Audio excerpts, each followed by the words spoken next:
자, 이제 이거 하면 이제 마지막 한 개 남아. 얘들아, 마지막 한 개. 응? 자, 볼게요. 일본의 침략학 때와 국권수운동해서 우리 앞에서 국내에서 열강 이권 침탈에 대비해서 저항해서 활약했던 독립협회나 대한제국 광무개혁에 대해서 봤다면 맞죠? 외부에서 뭡니까? 러일 전쟁이 발생해가지고 우리나라가 국권 침탈이 이루어지는 과정을 살펴봤죠. 근데 쌤이 말했지만 뭐다? 이때 당시 우리가 이러면서 계속 얻어맞고만 있었던 게 아니야. 침탈할 때 우리는 끝까지 저항을 했단 말이야. 우리나라 국가의 권리를 지키기 위해서 그 운동이 뭐다? 크게 항일의병운동과 애국개몽운동 두 번이 일어났어. 두 번이 일어났는데 우리는 첫 번째 항일의병운동부터 살펴볼게요.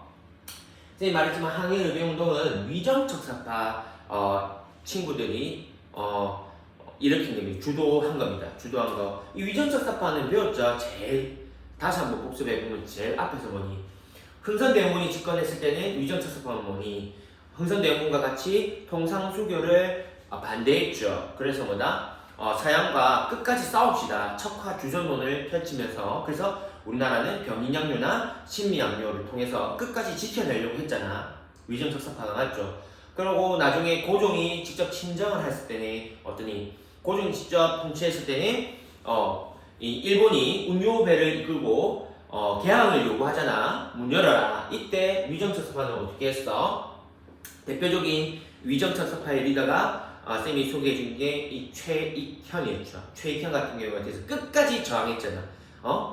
일본이나 서양놈이나 외양 일본이나 서양놈이나 똑같은 놈들이다. 즉 문을 열면 된다 안 된다? 절대로 안 된다. 그게 외양 일체론을 펼쳤고 또 나중에 조선 책략에 의해서 미국이랑 손잡아야 되냐 말아야 되냐 할 때 또 이 위정척사파 애들은 뭐니? 영남에 있는 만명이 상소 댓글을 가지고 올라가는 영남 만인소 사건들도 일어났어. 그러면서 쌤이 그때 기억나니? 이후에 얘들이 뭐다? 의병운동으로 전환된다고 얘기를 했습니다. 그때 당시에 그 의병운동이 이게 나오는 거지. 크게 의병운동은 세 개가 있습니다. 세 개 대표적으로 봅시다. 가면 여기 중요한 거는 세 번이 일어날 때 왜 일어났고 그만의 특징. 요 왜가 제일 중요하다고 보십시오. 추가 특징. 왜 이 의병들이 일어난가? 근데 이름 보면 다 알 수 있어. 정말 쉬워. 엄청 쉽습니다. 이거 보면 을미의병이야. 을미의병 왜 일어났겠니? 1895년 을미사변 때문에. 을미사변. 우리나라 이 왕비 국모 명성황후가 시해됐는데 참을 사람이 누가 있어? 그냥 들고 일어난 거야. 이 잘못됐다. 이 일본으로 샤키 돼가지고 가고 또 뭐니? 을미사변이랑 그때 을미개혁하면서 양반들 머리를 갖다 짜게 칠하고 있잖아. 단발령. 왜 양반들은 어떻게 부모님이 주신 신체 발부는 수지 부모. 즉 뭐다? 부모님이 물려주신 이 머리카락을 절대로 자를 수 없다. 그래서 뭐니? 단발령에 반발해서 일어난 을미사변과 단발령에 반발해서 일어난 의병이 을미의병입니다. 이때 당시에는 양반들 중심으로 일어났다는 거예요. 양반들 중심으로. 양반들 중심으로만 일어났어. 근데 을사의병부터 1905년 제2차 원래 정식 명칭은 제2차 한일협약인데 우리는 을사의병, 을사늑약 때문이죠. 을사의병. 이거 쉬워. 여기 있는 맞지? 을사의병은 을사늑약 때문에 일어났고 을사늑약이 뭐였어? 을사늑약 제2차 한일협약 내용이 뭐였지? 외교권이 박탈되는 거 아니었어. 그리고 뭐 통감부 설치되고 초대 통감으로 이토 히로부미 오고 그 내용인데 잠깐 뭐니? 이게 사실상 뭐겠니? 사실상 우리나라가 뭐니? 쌤이 말했잖아. 거의 식민지 된 거랑 다름이 없다고 했잖아. 그러니까 이때 당시에 난리가 났어. 이때 당시에 난리가 이제 지금 우리나라 일본한테 잡아먹힌다. 그리고 신문 나중에 배우겠지만 시일야 방성대국이라가 이 날은 목 놓아서 울어야 되는 날이다. 이런 글이 신문마다 실리고 난리가 났습니다. 이때 당시. 그러니까 여기는 이제 뭐니 양반뿐만 아니고 이제 뭐니 이게 확대가 되는 거야. 신분을 넘어서서 확대가 되는 거야. 그래서 평민 출신의 의병장도 이제 활약하기 시작합니다. 이게 의병들도 이제 확대가 되는 거예요. 양반만이 아니고 되겠죠. 그 대표적인 의병장 이름이 신돌석이야. 이름 봐봐. 신돌석. 딱 평민 같아. 왜? 석자가 뭐니? 이것도 돌석자거든. 그러니까 이름 뭐니? 신돌돌이잖아. 신돌돌이. 맞죠? 쌤이 너무 희화해서 근데 그러니까 이름만 보더라도 평민 출신인지 알 수 있어. 그러니까 확대가 되어가는 거. 확대가. 그러다가 1907년 이건 한일 신협약 맺었을 때야. 한일 신협약. 그게 1907년 정민년이거든. 그때 이 정민년에 이제 뭐니? 왜 일어나냐면 고종 황제도 강제 때 우리나라 황제 왕을 갖다가 일본이 마음대로 끌어내렸대. 참을 수 있어? 거기다가 뭐니? 우리나라 군대 애들을 갖다가 쉽게 말하면 뭐니? 전부 다 잘라버렸다. 그럼 얘들이 뭐니? 할 줄 아는 게 싸우는 거잖아. 그러니까 얘들이 뭐니? 전부 다 이 군인 애들이 전부 다 의병에 투입되는 거야. 의병에. 그러니까 이때 당시에 봐봐. 요까지는 그래도 막 양반이나 평민이잖아. 원래 싸움을 잘하는 직업으로 싸움을 잘했던 사람들이 아니야. 근데 여기 뭐니? 군대가 해산된 애들이 가면 아싸 나 정리해고 나이스 게이드 쉬어야지 이런 거 아니야. 얘들이 전부 다 어디로 바뀌니? 직접 의병 싸우러 왔단 말이야. 우리나라 되찾아야 된다. 군인들이. 그러니까 자신감을 얻는 거지. 그래서 이제는 뭐니? 의병이 전쟁처럼 변하는 거야. 일본을 물리쳐야 된다. 싸워서 물리치자.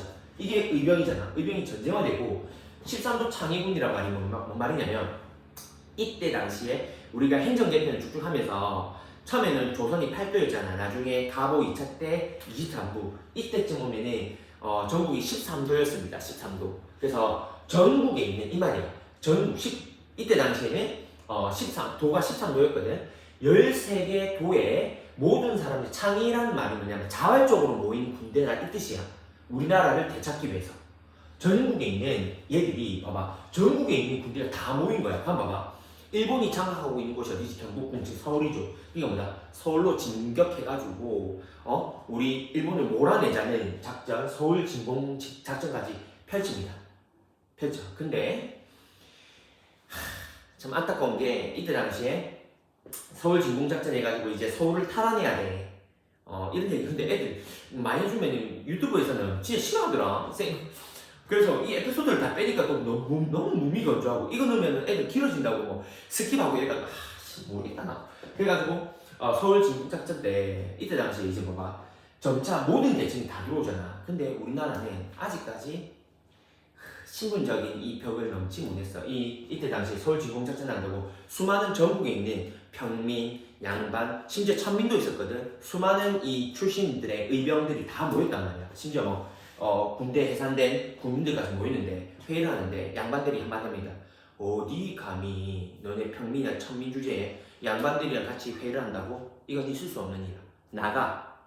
지금 이 일본이라는 러시아까지 이긴 되겠니? 청나라랑 러시아랑 이 둘을 이긴 일본을 상대해야 되는데 우리나라끼리 이때 양반 애들이 야 평민이랑 이 신돌석 이분은 진짜 대단히 이분 별명이 까먹었네. 무슨 호랑이였어. 이거 엄청나게 대단한 분이거든 이분도. 그 진짜 싸우잖아요. 이름들 야 어디 천한 것들이 양반이랑 같이 겸상해 이러면서 다 쫓아내버립니다. 거기다가 그러니까 실패할 수밖에 없는 거야. 이거 보니까 너무 안타깝지 얘들아. 거기다가 이 서울 진공작전의 리더인 사람은 갑자기 그때 당시에 그 부모님이 돌아가셔. 부모님이 돌아가시니까 얘들이 고민에 빠져. 지금 나라를 선택할 것인가 부모님의 그 장례식을 할 것인가. 그래서 얘가 선택한 거 뭐냐 부모님의 장례식을 가는 겁니다. 그래가지고 이때 당시에 13도 창의군의 리더가 부모님 장례식 치르겠다고 혼자 서울 진공작전 놔두고 있잖아. 집에 돌아갑니다. 뭐 이런 식으로 되니까 뭐가 되겠니? 그러니까 이 서울 진공작전도 이 전국에 있는 애들이 다 끌어모아놨거든. 거기서 평민 나가라, 천민 나가라, 양반들만 나가고 그 양반들 중에서도 뭐니 리더는 집에 장례식 한다고 가버리지 뭐가 되겠어. 그러니까 서울 진공작전도 실패하게 된다. 실패하게 되고. 그러니까 봐봐. 그 일본 애들이 수고이 너네가 진짜 나라를 생각 많이 하고 참았겠니? 이 끝나고 나니까 이 정미의병 끝나고 나니까 일본도 참지 않았어. 이 전쟁이잖아. 그게 뭐니? 일본은 보복에 들어가. 보복. 이 이후에 참고로 그래서 이 이후에 일본이 보복에 들어갑니다. 보복. 이름부터 어마무시해. 그 작전명이 뭐냐? 남한 대토벌 작전이야.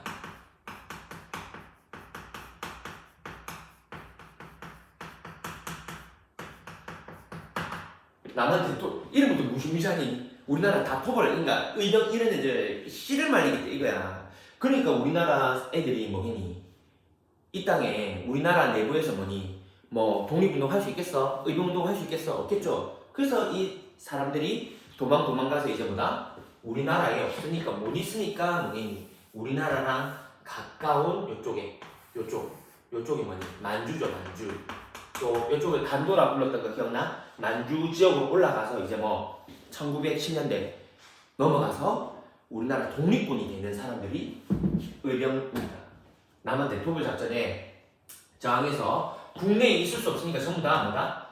국외로 가는 거야. 국외. 우리나라랑 제일 가까운 게 만주잖아. 만주죠. 만주에 가서 나중에 만드는 대표적인 그 학교가 들어봤을걸? 신흥무관학교. 혹시 안 들어봤나? 그 암살 영화에 나온 사람들이 신흥무관학교 출신들이야. 영화 속에 보면 이 사람들이 만주에 가서 이제 독립운동 기지를 건설하고 일제 식민지 감정기에 독립군이 되는 사람들이 의병운동입니다. 그게 다 흐름으로 쭉 이어지는 거야. 그냥 갑자기 탄생하는 사람들이 아니고. 됩니까? 그래서 일단은 정리하면은 다시 한번 마무리. 일본이 국권 침탈, 뭐 한일 의정서, 1차 한일 협약, 2차 협약, 신협약 이러면서 일제 강점기까지 가는 와중에 우리나라도 가만히 있었던 게 아니라고. 위정 착석하는 항일 의병 운동으로 개합하는 애국 계몽 운동을 펼쳐서 열심히 저항을 했다는 거지. 그 첫 번째가 항일 의병 운동을 살펴보고 그 큰 사건이 3번 일어났고 특히 왜 일어나는지 특징 되겠죠? 특징 이런 게 일어나고 이후에 일본은 서울 진공작전을 보복한다고 어떻게 한다? 남한 대토벌 작전으로 이제 응수하고 그리고 우리나라는 이제 의병들이 국내에 있을 수 없잖아. 그래서 뭐다? 국외로 넘어가서 미래를 준비하는 거예요. 나중에 독립군, 우리나라 독립시키겠다고 독립군으로 활약하게 됩니다. 그래서 정말 대단한 사람들이지. 한일 의병운동 자기 목숨 바쳐서 얘들아 싸운다는 게 쉬운 결심이 아니잖아. 자기 걸 모든 걸 포기하고 하는 사람들이라서 정말 진짜 대단한 사람들입니다. 대단한 사람들. 자기 목숨을 내놓고 한다는 게 쉬운 게 아니잖아, 맞죠? 그러니까 뭐 우리 이제 마지막 개화파가 국권 침탈에 대항했던 애국 계몽 운동까지 살펴본다면 이제 사단원도 대장정의 거의 중요한 막이 다 내린다고 볼 수 있겠습니다. 여러분 수고 많으셨습니다.